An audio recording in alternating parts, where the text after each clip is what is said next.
Can you talk a little bit how, not knowing if Kate could sing, how that influenced how you went in the movie, or when you were weighing options, if that were a reality?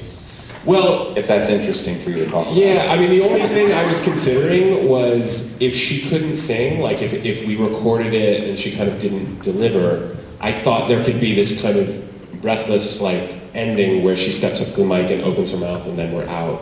But then I think that would have been like, oh, come on. So luckily, she was able to sing. And some of the New York producers they're not, shall I say, musical theater type people. And they were like, what are you're really going to end the movie with this show tune? Like, they thought it was so odd. And I don't know, for some reason it felt like that's how the movie wants to end, which sounds strange, but sometimes you are writing things. Like, Charlie and Mary Catherine in an early draft broke up. And for some reason, like that weird thing as a writer, when your characters start talking to you, they just demanded to stay together somehow. And then everyone wanted a happy ending, and it all wanted to be with this song. It's almost like a Shakespearean comedy, how it ends with a song and, like, you know, everything's okay. And I wanted the happy ending of the movie not to feel glib or sentimental, but actually earned. So, and I feel that it feels that way. So I'm happy. I'm happy about that. I'm happy we ended with that song.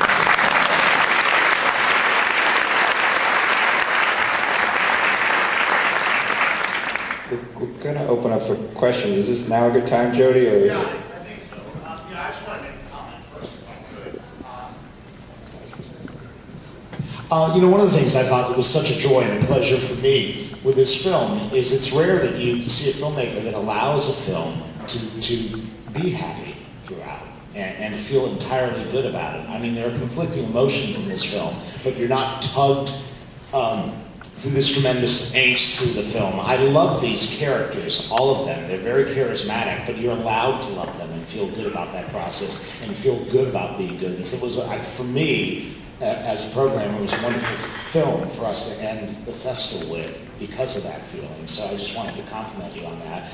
And finally, one other thing I want to say is, could you talk a little bit about the soundtrack as well? Because I assume you selected that, and it was amazing. Yeah. Oh, thanks. I'll just say, I take happiness kind of seriously, not in a, like, self-helpy kind of let's all get happy way, but I think, like being cynical is this really insidious, horrible epidemic. And because I think especially in film and books and stuff, it's like hopeless pessimism is like considered a mark of sophistication, and that really drives me crazy. And things that you say, like, hey, maybe it's not all bad, or maybe people can grow up and change for the better, that's somehow considered like, that's not right. It's like, well, why not? You know. So I'm happy you thought that. I feel good about putting this into the world. You know, make as this first contribution, but hopefully a few more into the world. So, and I think the music has a lot to do with helping set the mood of that. I'm friends with an amazing singer-songwriter called J. May, who lives in New York City. I was a fan of hers and got a song of hers on How I Met Your Mother that ended the second season. My creators really fell for the song. It's called Sea Green, Sea Blue. You should just download all of her stuff. It's incredible. And she just released on iTunes a lot of the songs that are in the movie on this new EP. But Jesse, who I grew up with, one of the producers of the movie is my best friend from growing up.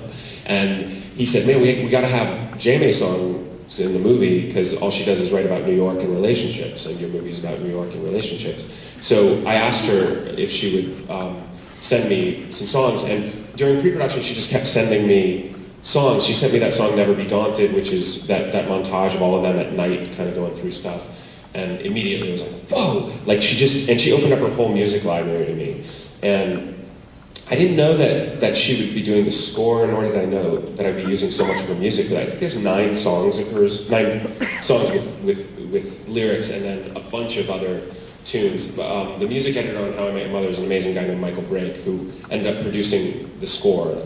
We call him the score producer because he did more than what a normal music editor does. He took like 70 songs of JMA's, isolated the stems, which is, took out the lyrics and just played, took out the bass and drums and just played the cello and the guitar or something. And he found this beautiful score made up of her music. Some of the stuff was directly composed for the movie, like when Annie's leaving Ira's apartment and she's crying when he has that horrible idea that they can keep sticking together. I don't endorse Ira's plan. And she's walking away, and I said, I want something upbeat, peppy, harmonica, guitar. And she just sent me this thing that was so perfect. So it was an amazing collaboration, and then I used, I have other songs the first song is Shout Out Louds, which is a Swedish band. Dr. Dog is the closing credits song, great band from Philly. Blind Pilot has a song in there. A guy I know in LA called Lee Brendan Hines has a song called Miss New York. And there's one or two other non-JMA tunes, but largely it's JMA. Any questions?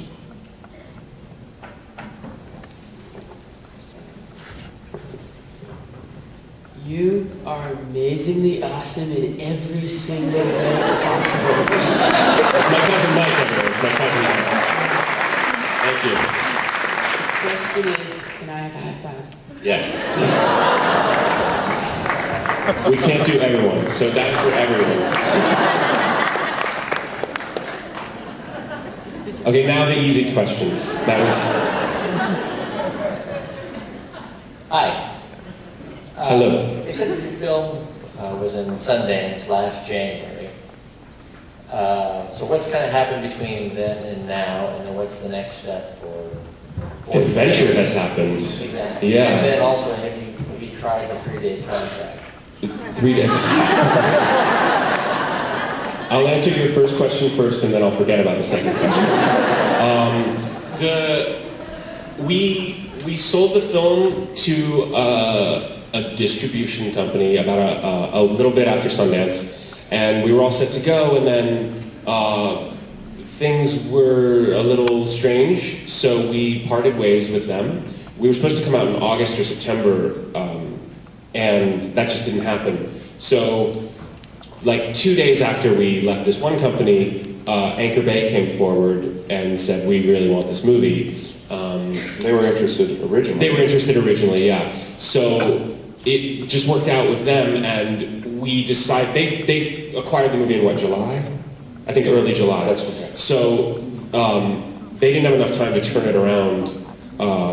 The earliest they could turn around was November, and then we thought, well, that's award season craziness, and the market, everything's a little crowded at that time. So we pushed it to February, and it's coming out February 18th in New York and Los Angeles, and then we're going to expand from there. Hopefully, if per-screen averages are through the roof, which we're depending on all of you guys to do some ambassadoring for us. So tell your friends. February 18th in New York and LA. And then we'll go from there, and hopefully it'll be right in Charlottesville. I don't know it's where we play, but yeah, we'll need your help. Yeah, So, Facebook is a good. yeah, I heard about Facebook. You can go to one of my fake Facebook pages. I'm not on Facebook, by the way. Hi. I think the title of a movie is really important because it can either grab you and make you want to see the movie or not. And I was wondering if Happy Thank You More Please was that story they told in the movie was actually real, or where you did get the title of the movie. Yeah. I think the title of the movie is both its strongest asset and also a weakness in a weird way, because you're right, it either pulls you in or you're like, what? No, I'm not doing that. And so I had this, the original title of the movie was The Other Great Thing About Vinyl, which is something I overheard someone say. And I just like that as a title. I actually think it's a better title for a short story or something. That's not a great title either, but it's kind of awesome, The Other Great Thing About Vinyl. And so that's the title of Sam's novel. And then I wrote the Thank You More Please speech. And then the working title of and my full, the computer was Happy because of the song Sing Happy. So I had this, I kept going every day, to the final draft folder, Happy. And then I wrote this Thank You More Please speech. And then one night I just saw Happy and Thank You and More Please kind of mush together into one weird word. And then we sent the first draft out to try to get financing for it, and that was the title, and I considered it like a working title. I was like, there's no way the movie is going to be called Happy, Thank You, More Please. But all these people were like, love the title.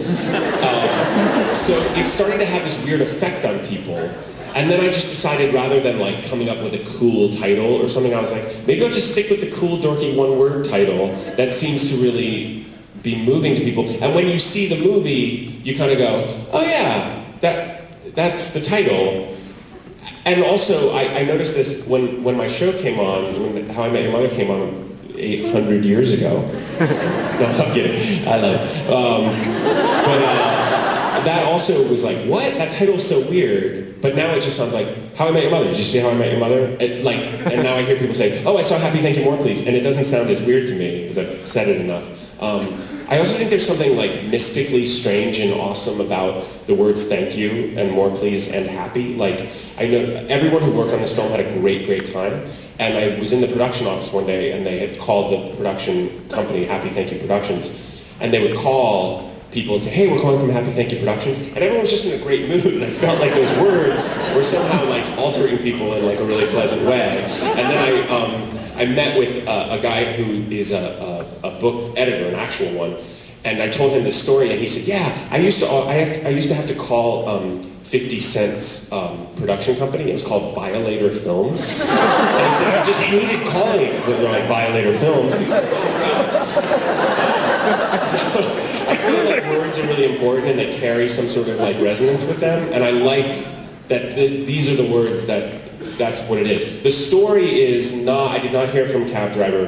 There's this guy who teaches in the Valley. His name is Dallas. I don't know him, but my friend used to go hear him all the time, and she told me that he said this great thing. He said, to kind of engage the laws of the universe, it's like to live in abundance. You have to be there, you have to kind of engage with gratitude, but you can't say, I think like the theory was most of us live with this kind of lack consciousness, and to shift into like abundance consciousness, you should say thank you, but you should also say more please, And it's not really, I don't mean it to be like this catchphrase, like thank you, more please. Like, it's actually more of like an internal mantra, like when things are kind of unfolding nicely, you can just say thank you, more of this, I like this is great, And yeah.